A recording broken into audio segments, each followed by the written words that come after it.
You're listening to the ESO Network, your station for all things geek. Hello and welcome to episode 220 of the Rusted Robot Podcast for Sunday, October 21st, 2018. My name is Optimus Prime. Hello, I am C-3PO Human Cyborg Relations. I am Locutus of Borg. Resistance is futile. You're like a machine underneath, right? But sort of alive outside? I'm a cybernetic organism, living tissue over a metal endoskeleton. You're not quite, human, are you? No, sir. I'm an android. These aren't the droids we're looking for. Counterfeit, facsimile, replica. We need some sort of robot. Ah, crap! I'm some sort of robot. What are your prime directives? Serve the public trust, protect the innocent, uphold the law. By your command. Greetings, I'm your host Sean, and with me today is Josh. And Kitty.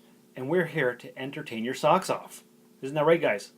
I'd make no guarantees. Your socks may or may not be removed. Your socks now belong to me. They are my socks now. Last night, you and I spent another evening together. Yeah. We watched The Thing. High definition. On the big screen. On the big screen. Episode 3 of this year's Night Terrors Film Fest, brought to you by Eddie Levike, which you may have heard on a previous episode of the podcast. So, it was super. I didn't really fall asleep, but I nodded off several times. It's hard to stay up 3 Fridays in a row. It really is. When it lets out, it's like 2 o'clock in the morning. It was really fun, though. Yeah, it was fun. The Thing is one of my top favorite movies. And if anybody has not seen The Thing, we watched not the 1951 version, we watched the 1982 John Carpenter. The most classic of the versions. That's right. I haven't seen the prequel from 2014. Have you guys? No. Did you know there's a terrible, terrible comic that tries to go along with it? No, I didn't know this. Yeah, it's bad. Is it bad? Yeah. Is it horrible? It really is. Is it stinky and poo-poo? Yeah. Yeah. They try to turn everything into it, like the Thing turns into a fish and for some reason tries to find the Thing to mate, but the whole thing's stupid because, like, if every part of the organism exists as a separate body on its own, which is why testing the blood worked. Yeah. It reproduces asexually. Yeah, it doesn't need to mate. It doesn't need that. It just needs to spread by putting a little bit of its self somewhere else. Self into something else and then takes over. And that's what was canon in the movie. And if it's canon on the big screen, that means it's canon for real life, and a comic book can't change the canon. Well, it was weird, though, because the comic tries to keep the movie canon, but also tries to, like, give completely different origins. It's really stupid. It's really bad. I do not recommend the comic. But I do recommend watching the review by Linkara on Atop the Fourth Wall. Is that on YouTube? Yeah. Oh. He's very funny. Who is he? What's his name? Linkara. How do you spell that? Linkara. And he does a review of The Thing? Yeah. Okay. At Atop the Fourth Wall, where bad comics burn. Oh, very nice. You enjoyed watching the film on the big screen? Yeah. You saw it in high definition? Yeah, there's stuff that I didn't notice the first few hundred times I think I've seen John Carpenter's The Thing. Well, you know what? One of the actors had a nose ring. I didn't see that, but I was further back than you were. Yeah, I was like right up at the front. You were. Which was difficult for me because I'm suffering from neck injury. Yeah, that's never good. Yeah, it's crud. Yeah, so you saw somebody with a nose ring. Yeah. Well, you know what? When you see it on a 50-foot screen, you do notice more detail. It was great. It was great. I'm so pleased. I lived 2 of my dreams this October. The first was seeing Jaws on big screen. The second was seeing John Carpenter's The Thing on big screen. I'm very pleased. Yeah, you should be. Everything's falling into place. Nice. And next week is the final showing. It's Poltergeist. I won't be there because I will be in ThunderCon. I will be at ThunderCon in Thunder Bay with the Klingons, and I'll be hosting on Sunday a podcast panel for tips and tricks on how to do podcasting. Are the Klingons going to be part of your panel? Not that I'm aware of, but they're having their own little... I'm not sure what's happening, but... They do a lot of things. They do a lot of things, and they're going to be running around, and I'm going to have my head ridges too, and it's going to be a lot of fun. It sounds like fun. So are you going to be recording this panel? That's my plan. I'm going to bring the iPad and the microphone and have it on the table there as I talk to the audience and feel embarrassed and answer questions and just pay no attention to them other than when they ask questions and just talk at the microphone like you normally do. Yeah, I'm not really a public speaker. That's why I'm telling you to talk at the microphone. I know. You're fine now. Because I'm thinking there won't be an episode of Rusted Robot next weekend because we're leaving Friday, we're back Monday. But if I record it and the recording turns out okay, You're just going to use that. I'll just use that probably on Tuesday or something. Cool. Yeah. So that way we don't have to rush and record something like on a Wednesday or a Thursday. So yeah, there may or may not be an episode next weekend or just after the weekend. But it's going to be a lot of fun, and I'll give a full report the weekend after. Excellent. Mm-hmm. Now, speaking of John Carpenter, did you hear that there may be a They Live sequel or remake in the works? Yeah, I did actually. I Yeah, saw oh, yeah? that posted on Facebook, I think, the other day on the Night Terrors Facebook page in preparation for the thing. Oh. They were just talking about it in general. Okay, because I also posted it on the Facebook page for the Rusted Robot, and let me pull up the article here so I can give you some fresh insight and familiarity into the whole goings on. Now, did you watch a lot of They Live, Josh? I watched the movie. It was entertaining, but I'm getting real annoyed with the cheap remakes. Did you know that Halloween was released in theaters this weekend as well? The sequel. It's a direct sequel to the 1978 original John Carpenter Halloween. So we're going to ignore all the other sequels? I think that's the case. Eddie was telling me a little bit about it last night because he saw it in the theater before we had the thing showing. He said it was pretty good. It was a worthy follow-up. Because H2O was a sequel to that as well. I actually really like that one. And then there's Halloween 2. That's a sequel to it. Yeah. That one makes the least sense. So, according to this article about the reboot or sequel to 88's They Live, John Carpenter refuses to address the possibility, but teases that such a project could already be in development. And he says, "Well, I'm not going to tell you about that because it might be closer to reality than you think. There was a feature film. It was a feature film called Resistance, written by the guy who did Planet of the Apes, Matt Reeves. But then he moved on, and so the sequel is We'll See. We'll just have to see." So is John Carpenter intending to do this, though? It doesn't really say. So basically this is a tease. There may or may not be something coming. He said something once, and now we're guessing that there's a movie. Yeah, exactly. You know, if it was by John Carpenter, I'd watch it. I enjoy that he likes practical effects. I like practical effects. It's I way like better them than too. CGI. Like, sometimes you have to do CGI for certain things. Yeah, but it just can't achieve the gross wetness. The gross wetness. Yeah. That sounds like a pretty cool episode title. But The gross wetness? The gross wetness, but I don't think anybody will download it. So No. I don't think that'll be our title for this week, but that's pretty awesome. The people who would download it, I don't think are going to enjoy the things that are actually on the podcast. It's not in the same theme. No, they're not. So, yeah, like I was saying, I'm having a problem with these reboots / sequels. We're not sure what it is. It's a reimagining, Josh. A reimagining. A reboot. A reimagining is just a reboot with a fancier name. Yes. But, yeah, like, we had... And most of them don't work. Because most of the creators don't know what the original one was about. And they go, oh no, it was obviously about this. And everybody's like, no, it wasn't. And they don't like it and they don't go to it. Kind of like the RoboCop reboot. Yeah, exactly. It was fine on its own, but they shouldn't have called it RoboCop. Yeah. Because it wasn't RoboCop. No. It was something else. Yeah. Yes. Would you have watched it if they called it Android Police? I might have. That would be cool. Anything to do with robots, cyborgs, and androids. Oh my. So, yeah, but look how that one failed. Look how the 2 weeks. Total Recall. Total Recall. 2 weeks. Oh, I forgot Total Recall. That's You irony. didn't have Total He did Recall. not recall it. No, that's... So, yeah, but look at Total Recall. That was a garbage fire of a movie compared to the original. Garbage fire of a movie. Yeah. Look at what Ghostbusters did. I finally saw that this week. I really like Ghostbusters. Nothing you say will be able to convince me otherwise. I enjoyed that movie. It was... I enjoy all the Ghostbusters. It was fine, but I just don't care about the Ghostbusters. The originals or the reboot, sequel, / I just don't care. It's okay. You don't have to. I enjoyed them all. No, that's good. And that's what we're all about here. And you don't have to like all of them. Different opinions. It's just that I do. So, but if you look at all these movies, they miss the point of the original Predators. Yeah. Miss the point of the original. It was fun in its own right. Was it? It was. I enjoyed it. You didn't like Predator 2? I like Predator 2 more than I like Predators and what's the new one? The Predator. And The Predator. Like, they didn't get what the original one was about at all. Oh. Yeah, you can't beat the original. But the second one was basically The second same. one had the same feel of it. Uh-huh. But It was then smaller. then you have The Predators, where they had the Super Predator, I haven't even watched them. and Topher Grace is a serial killer. Ah! Yeah, that's a bit unbelievable. Really? I think he'd make a great serial killer. And then He might. He has the eyes.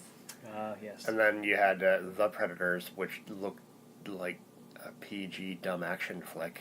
Like, they just don't get what the original was about.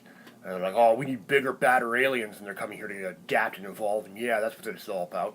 Mm-hmm. Not the existential threat that humanity is nothing but a plaything to them. Which is what it should have been. Yeah. You know, just like the Die Hard sequels. It always should have taken place at Christmas, and it always should have just been him out of his element trying to save the day. They shouldn't have gone anywhere else, and it should have come out every 2 to 3 years for the next 15, 20, 25 Oh years. my god!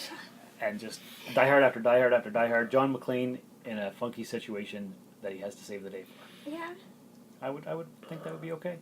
Speaking of garbage fires, Annihilation is on Netflix, and I watched it this week. It's garbage. What is it? It's the one with Queen Amidala. What's her name? Not what the heck is her name? Natalie Portman, and she's leading this team of women into the Shimmer, and Her husband went in there and something happened to him. We thought it looked good on the previews. And Oh. it wasn't good. it wasn't good? No, I didn't like it at all. I enjoyed the premise of it. Like, the trailer for it looked like it was going to be an interesting concept. It was an interesting concept, but it wasn't good. I kept waiting for it to get like amazing, and it just never did. Oh. And I never want to see it again. And just bleh. So, Not a recommend. no? Not a recommend? I like Venom better. Irony. Everybody else hates Venom. See, But it's looked, very popular because everybody hates it. it looked good, so I'm still going to check it out. Yeah, check it out, and then let There's me know what you there's think. Some movies you and I completely disagree on. A lot of movies you and I completely disagree on. So That's what makes the podcast so fun. It's our different we'll take a opinions. look. I'll take a look at it and see what it is. Yeah, that would So- be good. Are you guys aware that there's a new comic book out by Robert Kirkman with a similar premise, with the whole, like, our world that is in a slightly separate phase and somebody going through it to rescue people? No, I'm not aware of this. Yeah, it's called Oblivion Song. How do you know about comic books? Oh, I own a comic book store with my sister. Say what? Yeah. Since when? Since December 2014. Why have we never spoken about this before, Kitty? Oh, I believe it's because I erase your memories occasionally. Oh, you Men in Black me. Yeah. Oh, what's your comic book store called? And where can I find It's it? called Jump City. It's in the lower level of the 101 Mall. Jump City. Timmins, Ontario, Canada.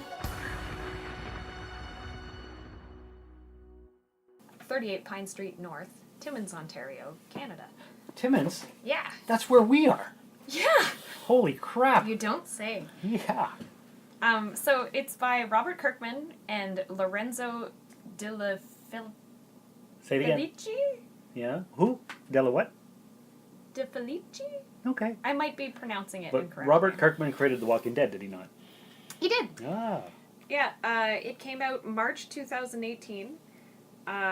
It looks amazing. The art is really well done. It's a supernatural science fiction story that chronicles Nathan Cole, a man who makes daily trips to try and rescue those still living in the apocalyptic hellscape of Oblivion, a part of Philadelphia lost a decade ago along with 300,000 of its citizens. I think I heard about this, actually. It looks really cool. It sounds really cool.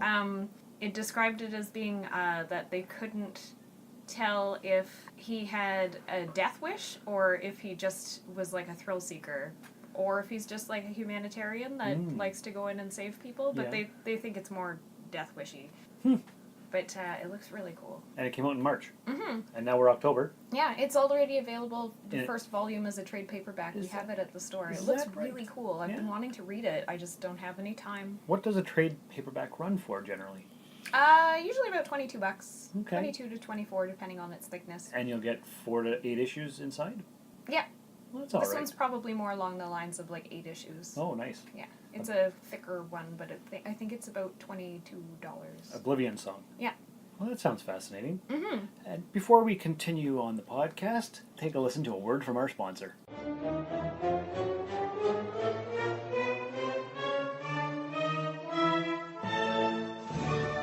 The Pro Wrestling Roundtable is a podcast for wrestling fans by wrestling fans. Every Monday you can get your wrestling fix with news, interviews, reviews, wrestling talk from the past, present, and future. So much wrestling talk, even Bonesaw McGraw can't resist. Available on ProWrestlingRoundtable.com, iTunes, and the ESO Network. Come on and listen. And that was a great podcast promo for another podcast on the ESO Network. Josh looks angry. Oh, what's the matter, buddy? You know what's wrong. Because I didn't tell you. All you gotta do is bring them on your laptop. Or on your iPad. Then I'd have to figure out how to download it to the iPad. You don't know how to transfer things through... Oh, I could do it through Dropbox. You either go to Dropbox or you can go through your iTunes account. Yeah, I guess I could do that. But then... Just grab a bunch of them, slap them on there, and just put them in sequence for which weeks we're putting them out. And then you can play them for us, and we can react to them and say, ooh, that sounds like a good podcast. He's got a great voice. She's got an interesting point there. I like what she talked about there. But you didn't. And you know what? Now I'm reacting blind to a thing. And we've had this conversation multiple times, and the people are getting angry at us, Sean. They're getting angry at us because we're having this conversation again, Sean. Are you sure they don't love this 1-minute filler? I think this is the favorite segment that people have. Nope. And Josh's rage at blind commentary. And it draws attention to the fact that we just played a promo for another podcast here on the ESO Network. Because people like to know why you're angry, so sometimes they go back if they were listening to the podcast at work and weren't quite listening to what we were saying. But now I gotta wait for Sean to produce the thing, and then me to get around to listening to it, because my own podcast is the last podcast I listen to in a week, which means sometimes I don't even get back to my own podcast, which means sometimes I miss the promos for the shows that are on the network, so I can't support our own network by commenting on them, because you don't give me the things in advance. True. You got me there. Everything is your fault, Sean. That's the story of my life, Kitty. Oh. The story of my life. If I had the promos and I could just hand them over to you and say, play this one next, play this one next, then we could react to the promos. But I don't. You don't. Because you edit these things at home. Well, I can't edit them here. Sure you can. Can I? Yeah, sure. Maybe you should take over the editing. Oh, no. I didn't say that. I said you can edit them here. Oh. You don't want to take... That's a different thing altogether. You don't want to take over the editing? No. How come? Because the editing would be slap the beginning, slap a promo, and slap an end on, and done. Oh, and you'd get rid of all the ums, the ahs, and the pauses. Oh, I'd leave those in. Yeah? Yeah, I'd be like, no, I'm not doing that. Oh. We'll have a weird... Is that for ambience? That for verisimilitude. Realism. I don't think people like that. People love verisimilitude. Do they? They do. Do they really? They do. Okay. So. All right. So, like that. I get rid of some of those. But if people do like this little segment where we're having fun because I didn't give you the podcast promo, they can let us know what they think by emailing us therustedrobot@gmail.com. Yeah, if you do hate it, maybe Sean will start sending us the promos ahead of time. I did do it once. Yeah, one. We actually had one reaction, and I listened to their podcast, and I don't believe enjoyed I was it. there for that. No? No. Oh. It was one of the podcasts I missed because I had to work. At Jump City, 229 Pine Street South. No, it's not. Oh, no, it's not. That's the old address. Oh, it's weird that I do that. Oh, look how in the zone you are. Yeah, it's 38 Pine Street, North Simmons, Ontario, Canada, Earth, Seoul. Yeah. It is no longer 229 Pine Street South. I wonder how long I'll be like this for. The rest of your life. The rest of my life. It's a bike shop in that location, I think, now. Yeah, it's Trails and Slopes. Oh, there you go. The guy's really nice. He has an adorable dog named Harley. Is that true? Yeah. Oh.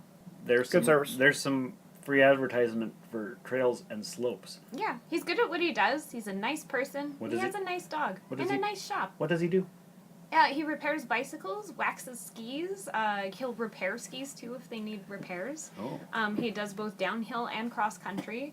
I think he'll even try to fix snowshoes, because he told me he might. Cause I have a pair And of he does snowshoes. skate sharpening. Yeah. Oh, so he's like a jack of all trades kind of thing. The Yeah, trails, for, trails and slopes. That makes sense. For all outdoorsy activities in Timmins. Very nice. Because Timmins is a lot of...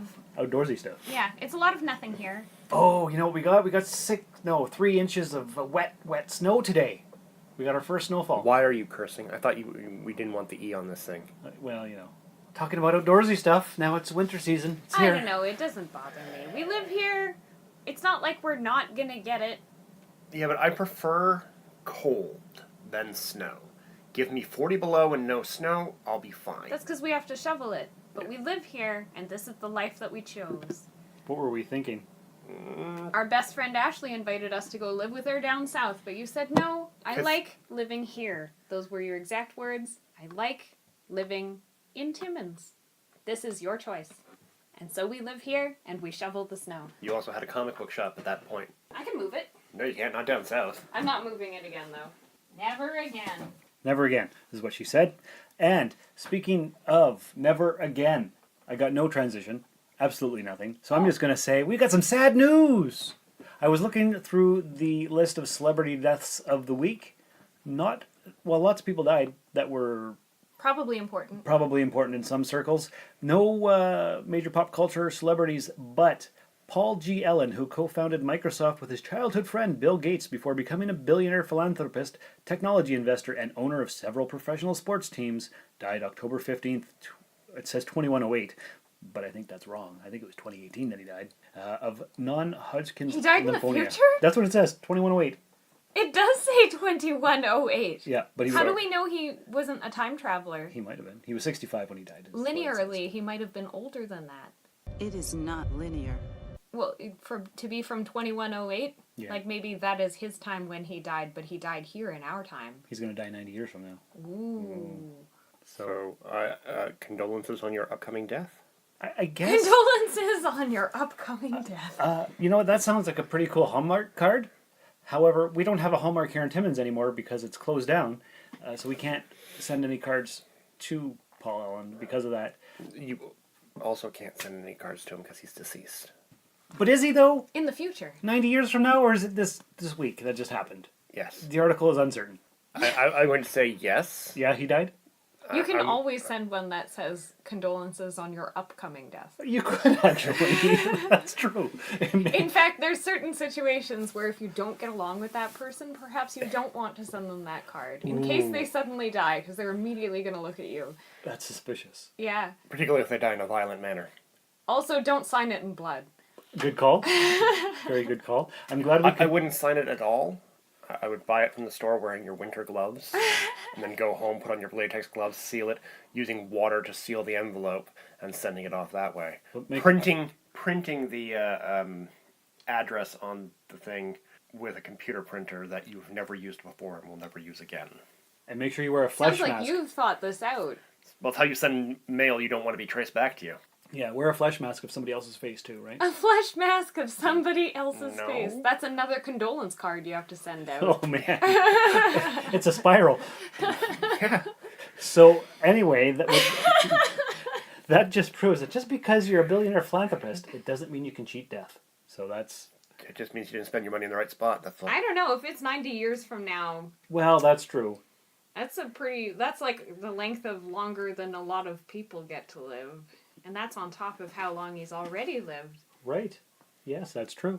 But speaking of condolence cards that we can't get at Hallmark, I sent my brothers a special message this week to tell them to go to Hallmark in Sault Ste. Marie for me to pick up Hallmark's Star Trek Starship Enterprise ornament. Because it came out this week. It's metal. Yeah. It's a special edition. Is it one of the ones that plugs in? You love those. You love the ones that plug in. I don't think they plug in anymore. They're all battery operated now. Aww. Yeah. Everything's battery operated. Everything is battery operated. So one of those brothers of mine is supposed to pick that up for me because I can't get it here. Although it does make it easier because the ones that you had plugged into the Christmas lights. Yeah. And I find those ones are difficult because sometimes if one of your Christmas lights stops working, they all stop working. And then you can't tell what it is that made it stop working without fiddling with fiddling with every single light. Yeah. Yeah. Yeah, you don't want to do that. It's the devil. All you want are your starships to light up, yeah, play the sounds, yeah, do their thing, Why don't they make a whole string where the entire thing is Star Trek themed ornaments? I think they do sell strings just for your ornaments. Ah. Yes. Well, I find that cool. Like, But- one that plugs in, though? Yeah, it plugs in, and you can plug in your old ornaments to it. That would be cool. But the rest are all now battery operated. And some are just figures of some of the characters. Do you guys remember the Christmas lights that sing songs? No. And the lights blink with the songs? I don't. I'm weirdly obsessed with those. Are you? They give me a great sense of nostalgia. I used to fall asleep under our Christmas tree listening to the weird sounds. Oh, that explains a lot about you. Yeah. I like it. I don't know anything about this, though. It was very important to me as a child. Yeah? It's still very important to me as an adult, but I can't find those singing Christmas lights anywhere except for stupid eBay, and they cost way too much. How much do they cost? Like $60. For how many? One strand of Wow. singing lights. They do plug into other strands, and the other ones will also blink along with them, because you only need the one strand that plays the music. Right. So why don't you go ahead and buy it, and then you can sleep under your Christmas tree this year? Josh won't let me. What? He says it's weird to sleep under the tree, especially because my bones ache all the time. Well, yeah, then you probably shouldn't. Yeah. What do you got, Josh? So I checked out a really weird movie last night, and I'm trying to find the title. All right. And I was hoping that you would just kind of not pay attention to me until I found it. So we're just going to pause this while I look. Hello, I'm Daniel Peter Hitch, author of the Connected Worlds Chronicles and the Bubbles the Pirate children's book series. You're listening to the Rusted Robot Podcast. Think about it. Oh, well, would anybody like to hear about my review of The Haunting of Hill House? What is that? So it's like a ghost movie, but it is an entire series on Netflix. Oh. It's a Netflix original. It is based on the 1959 Gothic horror novel by American author Shirley Jackson. And apparently they stayed really true to the book. Oh, really? I have never read it, but it was a very, very good series. You need to get yourself to the library and get a copy of that book. I would read it. I want a 2,500 single-spaced essay comparing and contrasting the book and the TV series. Oh, it's nice that you want things. It's never going to happen. No, never? No. I am too tired. Oh. But it's okay. I will tell you the gist of what I thought of the Netflix series. Please do. So it's extremely well acted. All of the actors are believably their characters. It is very well written.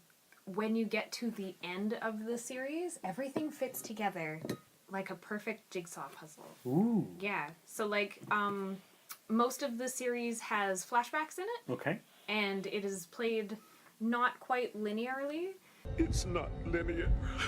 So there's the parts that take place in the now time with the characters who are grown, and then there's the part that took place in their history when they were children. But at the end, you can see why they did it non-linearly. Linear. And why they had so many flashbacks. And almost every episode has to deal with one of the characters and then gives you their backstory and their thoughts and feelings. And you've watched the entire series? Yeah. How many episodes? I think there's 10 episodes. And it's called The Haunting of Hill House. Yeah. It is very good. Yeah? I've read a weird thing about all of the Twitter reviews about The Haunting of Hill House. Apparently people are so frightened by it that they cannot go to sleep. Oh, really? They are so frightened by it that they vomit. Oh, I did see an article about that, a headline, but I didn't read it. I found it stupid. Oh. Like the article. Oh, okay. Because nothing in that show was gory enough to make me want to vomit. And I was not frightened enough not to sleep. I watched it a couple times alone before bed and then went to bed. Josh is not a huge fan of horror, and I'm not going to watch a horror film with my children. Right. So I just watched it alone, and then I went to sleep. And it was fine. I found it more sad than frightening. Okay. It's really, really good, and it has like a bittersweet ending. So it's very, very sad at the end, but also kind of happy and fits together in a very satisfying way. So you recommend it? I do. How many rivets would you give it? I think I'd give it 8. 8 out of 10 rivets. Yeah. Okay, that's a high recommendation from you. Yeah, but also, if you can watch it with somebody else, I would recommend that because it is really sad. And it's on Netflix and it's really sad? Yeah. You know what else is on Netflix and is really sad? What? They just canceled Season 3 of Luke Cage after canceling Season 3 of Iron Fist. So it's not on Netflix. Yeah, that's the whole thing. It's not on Netflix. That's what I'm saying. That's why it's sad. So, yeah, I don't know. I don't think they knew where they were going with Luke Cage, because that last episode didn't make sense. The very ending, where he takes over the crime, is like, really? You're gonna run it that way? Yeah, that was... The hero is gonna become the villain? Yeah, that doesn't make any sense. But season 3 of Daredevil just came out yesterday. Yeah, we haven't had a chance to check it out. Don't say a word. I haven't even looked at it. Okay, because we're checking that out today. Okay. So the movie that I checked out yesterday. Yeah. Okay. It is a Bossk word. So give me a second here. Erementari, right? The blacksmith and the devil. Okay. It's based on Bossk folklore. Okay, so it's a story from there. Where's that? Bossk is, I believe, it's in Spain. Okay. It's part of Spain, but not quite. Is it Basque? Yes. Okay. Bossk. I thought it was Basque, but okay. Bossk. Whatever it is. So we're both pronouncing it wrong because it's not in its native language. So true enough. So you watched this film. Where did you see it? On Netflix. Okay. It is about a blacksmith who he made a deal with the devil, but the devil's deal was a trick because that's what a devil's deal almost always is. Like he made a deal to get back from the front to see his wife. Oh, from the front lines of the war. From the war. But turns out when he gets home, his wife has a newborn baby, and he's been gone for 2 years. Oh, that sounds fishy. So he gets mad. He goes to kill the baby, but then the new guy. The new guy comes in and stabs him in the back. But then he Good. brutally kills the new guy, and the wife commits suicide. Oh, this sounds like a fun show. This is all before the movie starts. This is the backstory. This is the setup for the story. Is it anime? No, it's live action. Oh, jeez. Okay. Low budget, but the computer animation, pretty good. Mm-hmm. It's badly dubbed for the English version. Of course. But that's fine. I'm used to badly dubbed movies. Yeah. But it is really good. I would give it a 7.5. Really? Yeah. Okay. Also, you're right. It's in northern Spain. Yeah. Good job. So yeah, I recommend it. It's a good movie, particularly because we're not talking about a theater movie. Yeah. It's a Netflix movie, so. Netflix original? I believe so, yeah. Okay. And what's it called? Ementari? Yeah, Ementari. Okay. I haven't heard of it. I haven't seen it in my queue. I haven't seen it anywhere. But. Yeah, I was just looking through the new, and it just happened to be there. I was like, oh, I'll check this out, because that's the image. It's a devil's face as the image. So I was like, well, I kind of know what I'm getting. Mm-hmm, right. It plays on the traditions of demons and whatnot, because at one point they throw chickpeas on the ground, and the demon has no choice but to count them, which is a classic trope of demons. Yeah, demons and other supernatural beings. Oh, right. Vampires have to count all the beads that you drop. Any seeds you have to throw for vampires, but it has to be... Even for vampires, it's anything where there's small multiples of. It's rice, it's beads, it's green. Oh. Vampires have a hard time. Yeah, if you take all the vampire myths and throw them together into one creature, it is terrible to be a vampire. Recently, there's been a thing on the internet where people want to see the tale from the point of view of a vampire who is greatly inconvenienced by the modern world because he has all of the traditional vampire lore.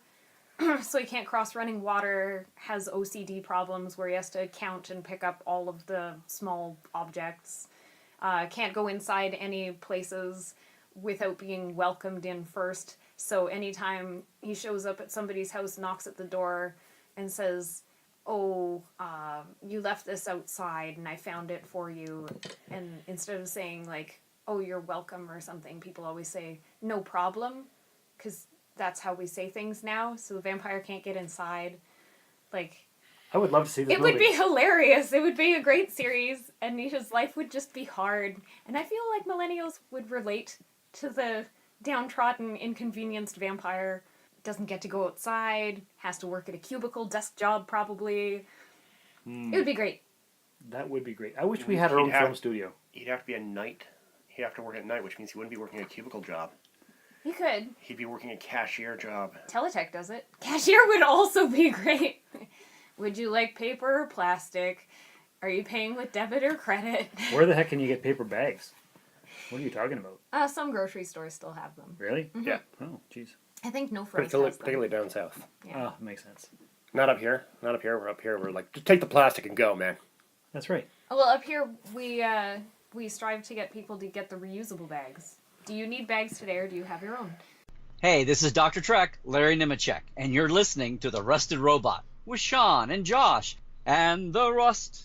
The Arrowverse is already a very, very busy place. From the humble beginnings of Arrow, we were then given The Flash, Supergirl, and Legends of Tomorrow, with Black Lightning also considered to be unofficially part of the franchise.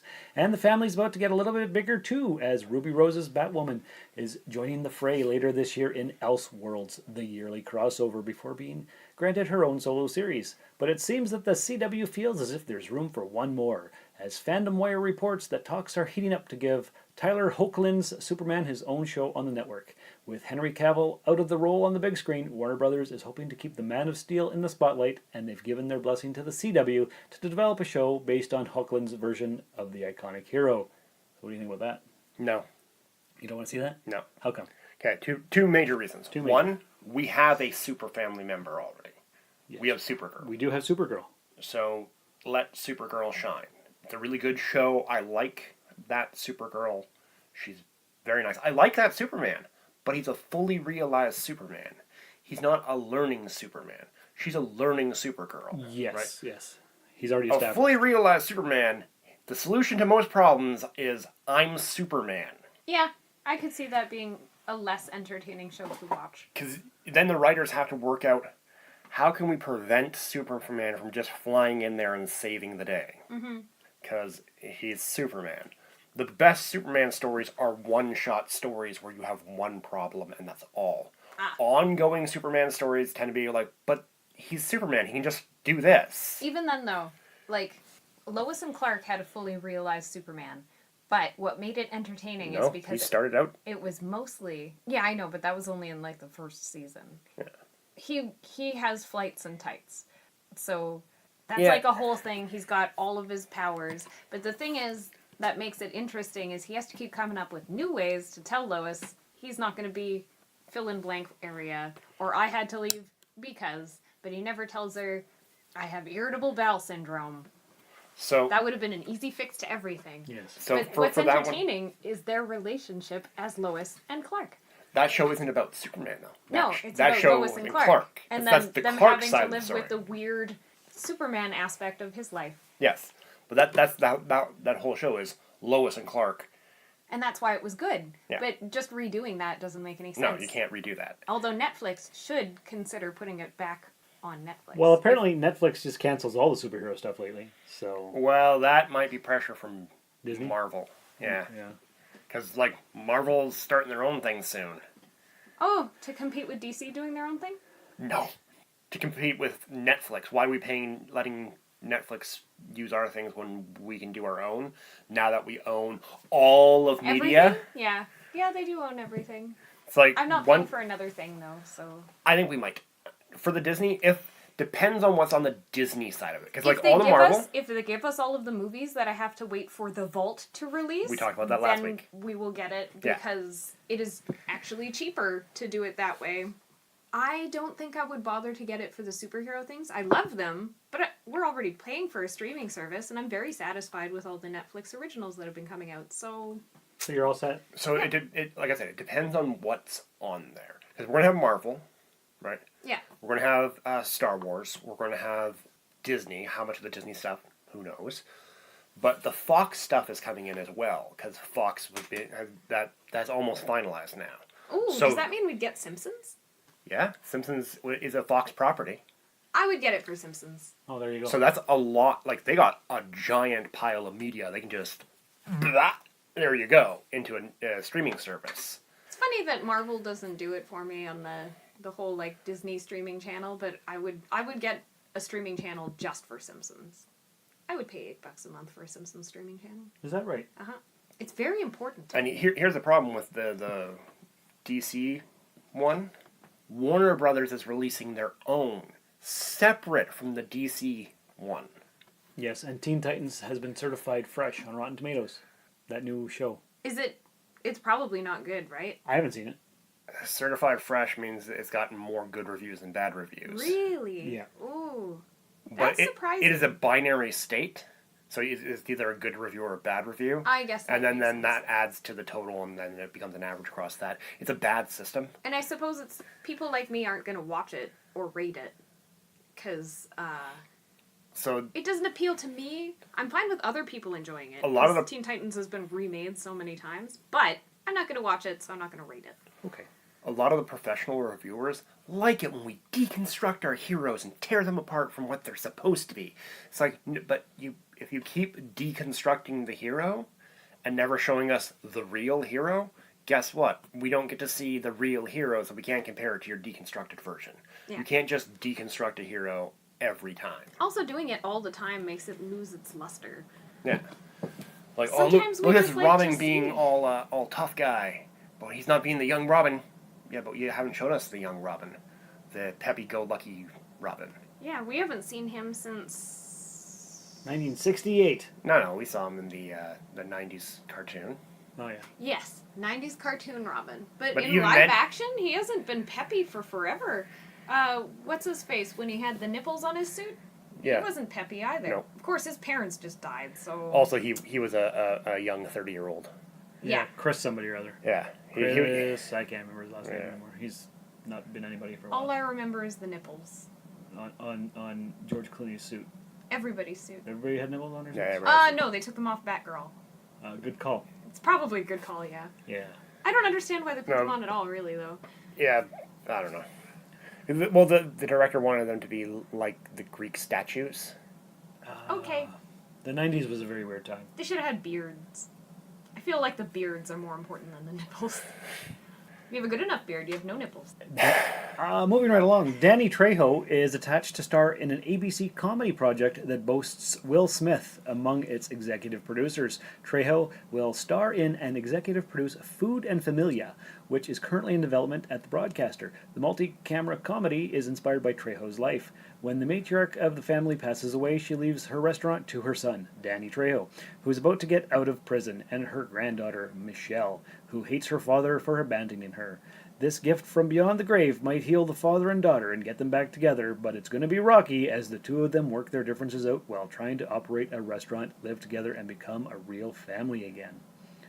So I'll check it out. I love Danny Trejo. I'll check anything he's in. Yeah, he's my favorite. I may not watch the rest of it. Who's he? He was Johnny Machete. Johnny 600. Oh, Or he's hilarious. Johnny 23 in the classic film Con Air, but they would call him Johnny 600 if they knew the truth. You know, Yeah. Con Air. Yeah. Yeah, best film of the 90s. Maybe best film of all time. Anyways, Really? You think so? It's my favorite. I love it. You watch it all the time? Every year on July I thought 14th. RoboCop was your favorite, or Terminator was your favorite. Those are other favorites. Different categories of favorites. Oh.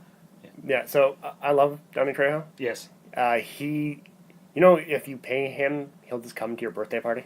I would pay him to come. I don't to know my if he would birthday do it party. right now. He sounds like he's going to be busy. But no, for the longest time, he just, you get a hold of his agent and he's like, hey, can you show up at my birthday party? Here's, I think it was like $400 and he'll just show up. Yeah.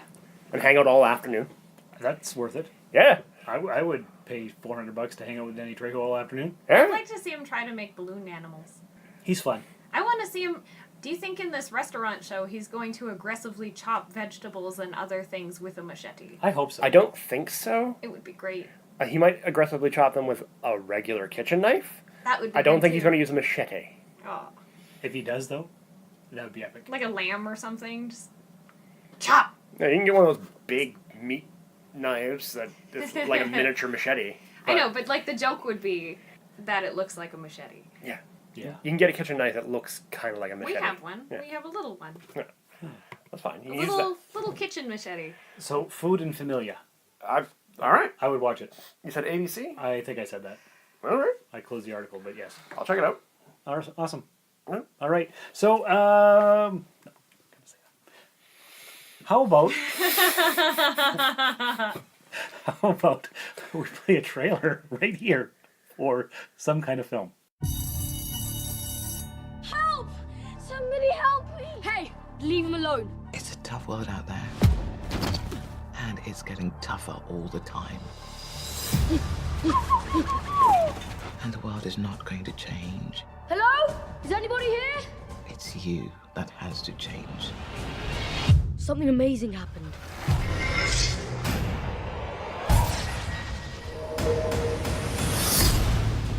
You have to see what I found. There's something written on the guard. Put it into Google Translate. It means Sword of Arthur. What if it's the sword in the stone? Alexander Elliot! It was you who drew the sword! This realm faces mortal danger! There are 4 days until the solar eclipse, when Morgana will enter the world of the living. And I'm supposed to stop her. That's ridiculous. I'm 12. I thought Merlin was supposed to be an old man. You look about 16. An ingenious alias, in order to monitor you incognito. You will need to assemble a team of knights. Arthur's knights gathered at a round table so that they were all equal. And look. Quick, Bedders, lift up the flaps. See? Oh my god, you're such a nerd. This is destiny. The 5 of us won't stand a chance on our own. We need to raise an army. Who will join us? How humiliating. This is instead of lessons today.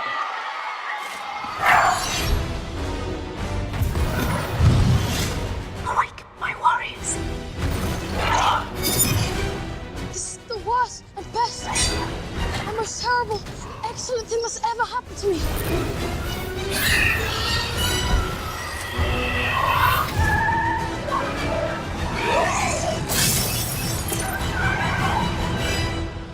Where did you learn how to drive? Mario Kart? Mum, don't freak out, okay? Lady of the Lake, please return Excalibur.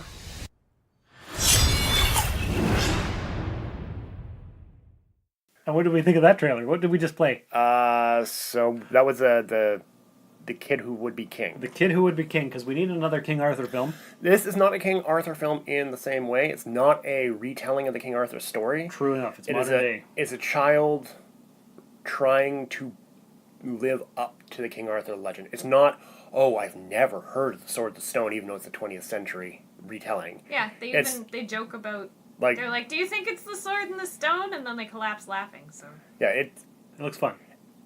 I'm going to bring my son. Yeah, you should. And it's not a big budget Hollywood movie. No. It's a good British production, Yes. and the last few that I've watched of those that have actually come to theaters have been fantastic. Yeah, they were good. Yeah. So, yeah, I'll support. We'll see this. Take the son to it. Yeah, it looks fun. It looks fun. It looks fun. It looks funny. Mina might even enjoy it. She might. A little bit of demon sorcery and the whole gag with the round table. You have to lift up the flaps, and Yeah, that's hilarious. that's a lot of fun. Yeah. Yeah, it comes out, what, April, I think it said? I believe so. Yeah. So, yeah, that's a look forward to it, actually. yeah. And then we watched a couple of trailers for horror films, but... 2 different possession movies. Right. One was The Possession of Hannah Grace. Yeah. And the other one was something about Ligorga or something. The Curse of Ligornia. La Llorona. What? La Llorona. Yeah, that. The Curse of Llorona. Blah, blah, blah. Something about Thor's hammer, right? No. First of all, it's Spanish, but it's closer to Elvish in the way it sounds than Norse. Yeah. So, 2 possession movies. I like the first one. I would watch the first one. The Possession of Hannah Grace. Yeah. That looks good. I would watch it. So... Then probably go to bed. I'm not a fan of this style of movie. No. First of all, the second one was so dark, I thought it was Zack Snyder that made it. Yeah, we couldn't even see what was going on. Like, yeah, I couldn't see that one. It like, barely any light. Yeah, there was nothing. I couldn't... Although, if they took all of the darkest parts and put them in the trailer so that you can't see what's going on, that would be acceptable to me. But if the whole movie's dark like that, I feel like I'm being ripped off for paying to see it. So, there are a lot of movies that use dark sections to show, like, to get you into the... Look at Alien. A lot of darkness in that. Yeah. But when somebody is standing there in a dark room, they're usually standing in a pool of light. Yeah. So you can see what the heck is going on. Right. You got Pitch Black that Katie complained about when we watched the trailer. I always complain about Pitch Black. But Pitch Black is all about light and darkness. All your people are in the light, and then you have the darkness surrounding them. It's all about that. Yes. It is a play on this. This is just dark. You can't see what's going on. Even in the lit car, you can't see what's going on. Although we were also watching it in a lit room. I watched all of the Haunting of Hill House in the dark. I turned off the light. Mostly because I was having headaches. Oh. That's a dark-ish show. Yeah. There's a lot of blue and green tones, though, so that you can still see what's going on, because it reflects the light rather than having, like, gray or black. So you can still see everything and what's going on. It's just that the whole show is dark-ish, but it's because it takes place in a house with the lights off. Uh-huh. Yeah, so the second one doesn't look that good. The first one looks really good. The first one looks like it might be a scary movie. Yeah, because they're taking place in like a morgue or something. Yeah, so it's basically the continuation of what happens after the exorcism thing, right? The exorcism, yeah. Yeah, so like, all right, we'll go with that. Also, I like movies that take place in very little space. Like a bottle episode. Just that's that movie would probably cost them like $10 million. Yeah. Because you got what, 6 actors? There's a lot of CG though. There's a lot of work goes into that. That's why it costs $10 million. Yeah. Yeah. I don't do possession movies. That's the only kind of film I won't watch. And why not? They freak me out. Really? Yep. I'm not. What freaks you out about them? Because it's supernatural. Yeah, but you watch other things that are supernatural, don't you? Like what? Vampire movies, werewolf movies. Yeah, but I don't see those as supernatural. They're monster movies. They're monster movies. I could watch a monster movie, but I don't want to watch anything that has anything You don't like to do. ghosts? I don't like ghosts or devils or... Oh. You'll like Emeraldi. What? You'll like that one. The Emeraldi? Yeah? Yeah, you'll like it. Okay. I watched a ghost story there a couple months back, and... Which one? It's called A Ghost Story. Oh, okay. And it's just this ghost who keeps coming back to this house, and he's actually just in a sheet with eye holes. That sounds adorable. It was a really strange movie. It was good. It wasn't scary. It was just kind of, more of a atmospheric kind of thing. That sounds like it would be fun to watch. It's on Netflix, or it was anyway. I would watch that. A ghost story. But I also just generally like ghost stories, and I think part of it might be because I have anti-ghost powers. Do you? I do. Oh, that's handy to have. Yeah, I've worked in more than one place that was supposedly haunted. Is that right? I've had people who worked there tell me that it was haunted. I had people who came in and were purchasing things tell me that it was haunted. And I felt nothing. I can go anywhere in a quote-unquote haunted building, and it doesn't bother me. Okay. It's a good time. That is good to know. Is there anything else, pop culture-wise, we should discuss before we close off the episode? Well, we're going to be going to the Northern Ontario Expo Halloween bash. Which is next weekend, which means we'll record it in the morning, but we won't... No, I won't be here next weekend. weekend. Oh, yeah, you're not going to be here. I'm going to be at ThunderCon. Oh, yeah, so we're not going to get recorded. So, but if anybody's still looking for tickets, Jump City has them. Okay. They're only $20. I believe Wicked Stuff also has them, and Alfie's Cigar Store. Those are the 3 locations. But I am not sure how many are remaining. Not very many from what I hear. Yeah, but, if you don't have your tickets and you want them, you got to go now. That's right. I got a week. Hurry up. Hurry up. It was... Remind your friends. Yeah. A lot of non-sales for a while, and then suddenly it has crazy picked up, so you need to get it now. That's the way the town works. Everybody waits to the last minute. The last minute town, yep. That's right. So that is our episode 220 for Rusted Robot Podcast. I have to take my leave of you folks and go record a couple episodes of the Soul Forge podcast for upcoming shows. Ooh. Speaking of that, I listened to episode 79 of the Rusted Robot Podcast the other day because we were talking about the Lonely Shawn episodes. And since episode 79 for Soul Forge is coming up in a few weeks, I figured I would listen to it, see how it was, see if it was really a Lonely Shawn episode. And there were parts where, yes, it was. So I'm going to release that for episode 79 of Soul Forge with a bit of a commentary on it. Okay. Because I thought that would be interesting and entertaining for people who haven't gone back that far in Rusted Robot. That sounds like fun. Yes. So, everybody, thanks for stopping by Rusted Robot headquarters and listening to our ramblings. our pop culture reviews, and our witty banter. And until next time, take care, and remember, today, it's the day you realize that nothing can stop you because you are a magic skeleton packed with meat and animated with electricity and imagination. You have a cave in your face full of sharp bones and 5 tentacles at the end of each arm. You can do anything, Magic Skeleton. You have been listening to the Rusted Robot Podcast. To contact the show, email therustedrobot@gmail.com or tweet us at therustedrobot. Join the Facebook page and group and visit the website at therustedrobot.podbean.com. The Rusted Robot Podcast was put together by Sean and Josh and the Rusty crew.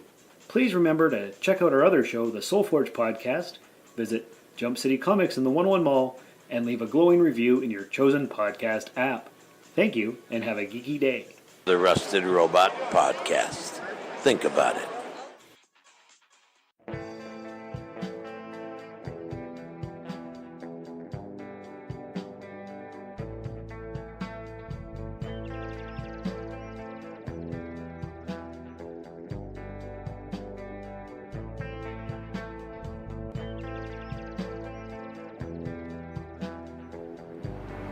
My name's Danny Trejo.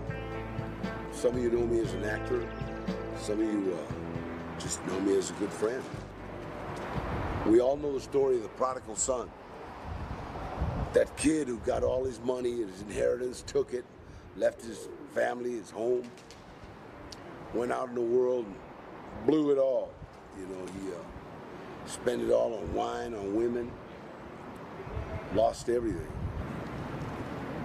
Ended up flat broke in the streets, homeless, eating out of garbage cans. Scared to death to go home. Didn't want to face his father. When he finally couldn't stand it anymore and pain was too great, he showed up on his dad's doorstep. His father welcomed him with open arms. They had a celebration. It's amazing, but that story's a lot like mine. You know,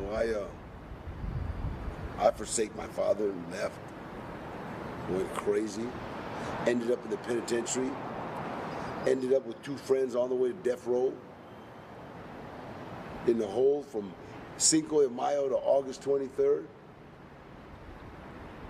I was in the darkest hole in Soledad, getting ready to go to the gas chamber, going to court for 3 gas chamber offenses. And by the grace of God, and only by the grace of God, saved me. And when I turned up at my father's doorstep, welcomed me with open arms. No matter how far away you think you are, all you gotta do is just turn to God. That's it.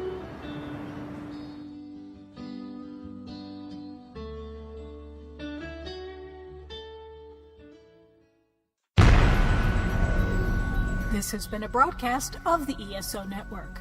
Be part of the crew and help support our shows by donating to our ESO Patreon or by shopping through Amazon.com or the TeePublic store, which can all be found at www.esonetwork.com.